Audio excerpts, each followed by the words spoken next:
Hi guys, good morning! Once again, good morning Kingdom of Saudi Arabia.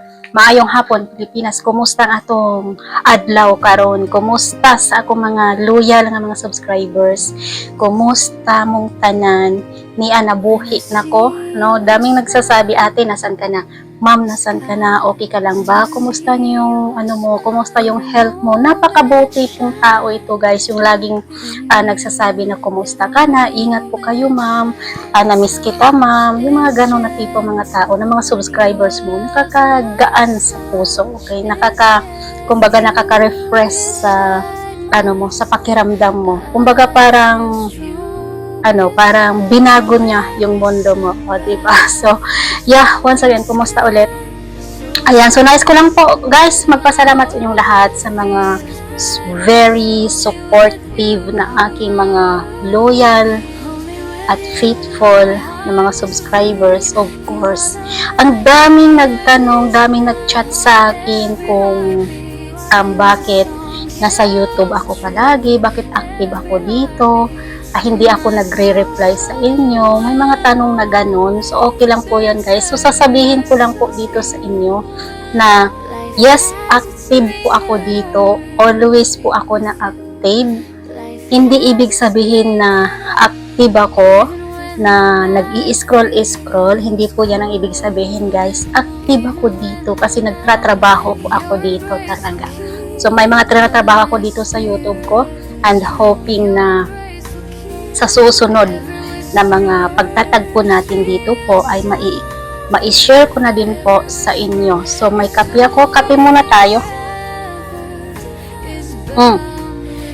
Shout out sa aking mga baguhan. Shout out Kuwait. May mga nanonood din po sa akin dyan. May baguhan ako na subscribers.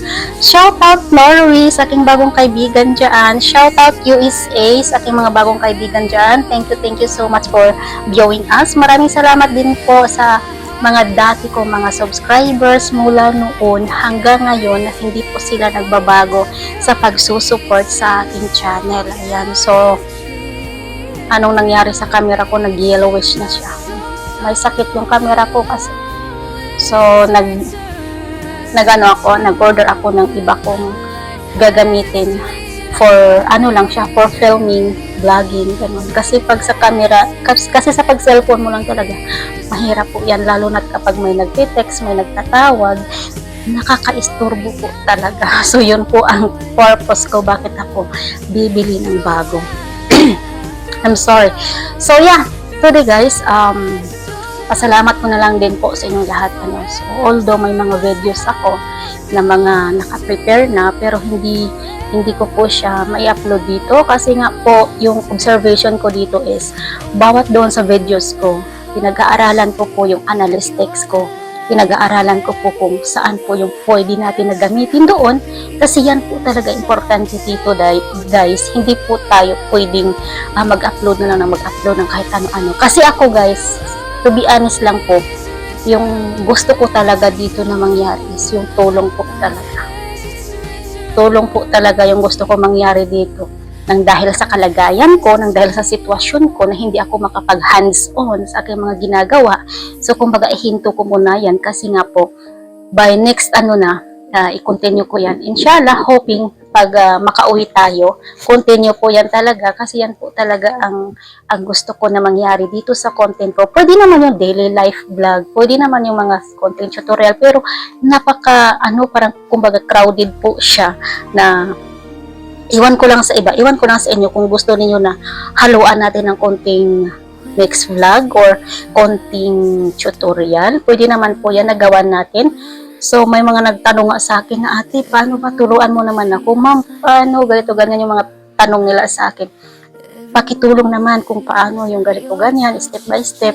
So, hindi ko siya mai-promise inyo kung magawaan ko ba siya kasi yung tutorial kasi talaga kailangan katugma po talaga doon sa sinasabi mo at doon sa actions na gagawin mo. So hindi po natin yan pwedeng maipike kasi nga po madaming mga tutorial ngayon na nalilito yung mga viewers, yung mga nanonood.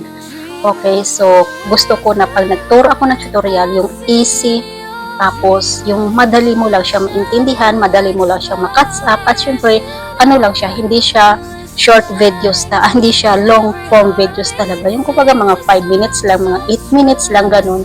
So yun po ang tutorial talaga. Kasi kapag 20 minutes na, hindi na po yan tutorial. Okay, hindi na yan vlogging na po talaga yan, daily life vlog na po talaga yan. So yung tutorial talaga, mga short lang po talaga na videos yan.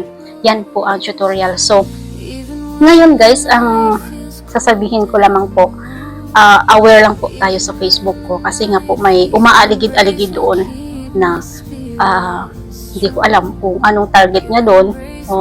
Since na nasira yung account ko dati, nasira siya.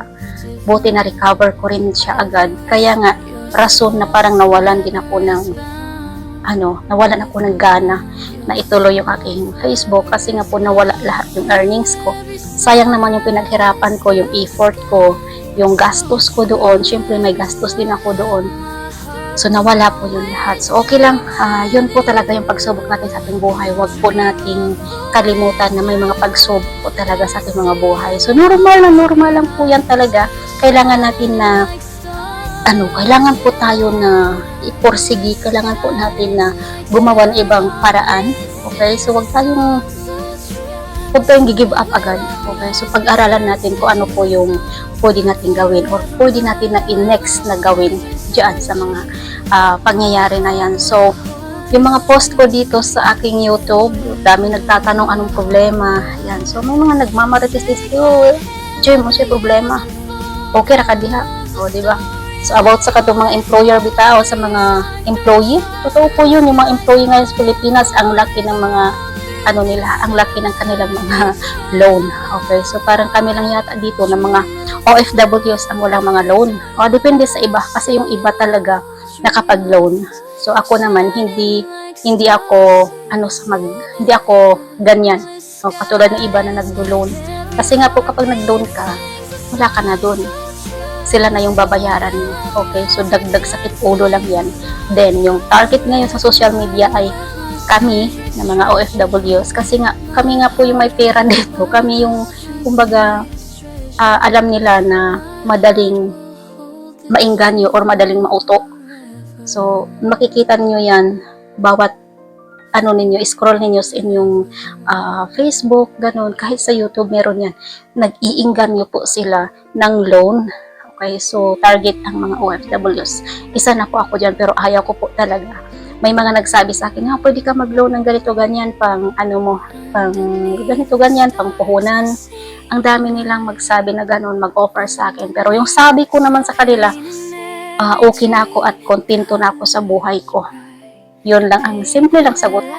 So, hindi na sila mag-reply sa akin. Ang dami pumapasok sa Facebook ko na, Ma'am Jem, ganito, ganyan, mag-loan ka. Bakit ako maglo-loan? Kaya nga andito ako, nagtatrabaho ako, doble-doble pa nga yung ginagawa ko na trabaho para may pira tayo, diba? So, bakit ako maglo-loan? Hindi ko kailangan ang mag-loan. So, yeah, ang tanong nila dito sa akin, bakit pinili ko na yung dito sa YouTube, anong meron sa YouTube at saka sa Facebook. So, sa Facebook, guys, may takot ako baka bigla mag-log out.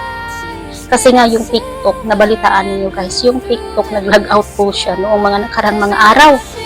'Di ba nag-log out yung TikTok? Na napansin niyo, biglang nag-log out.